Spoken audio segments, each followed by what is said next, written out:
এই যে লড়াই আমরা লড়ছি, এই লড়াইটাই হচ্ছে আমাদের নির্বাচন।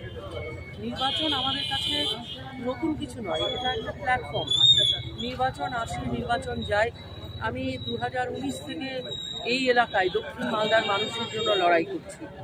এই লড়াইয়ের ময়দানে আছি এবং আমাদের পশ্চিমবাংলায় মাননীয় নরেন্দ্র মোদীজি যে মন্ত্র, 3টে মন্ত্র উনি আমাদের দিয়েছেন: সেবা, সুশাসন এবং গরিব কল্যাণ।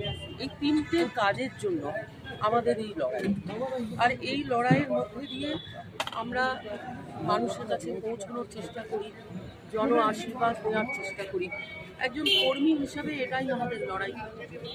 বলছি, লাগাতার দেখা যাচ্ছে তৃণমূল কংগ্রেস থেকে অন্যান্য বিরোধীরা যখনই কোনো সভা সমিতি করছে আপনাকে ব্যক্তিগতভাবে আক্রমণ করছেন দফায় দফায়, এবং কালকে দফায় দফায় এসে আপনাকে ব্যক্তিগত আক্রমণ করছে, তাদের এই জবাব কীভাবে দেবেন? দেখুন,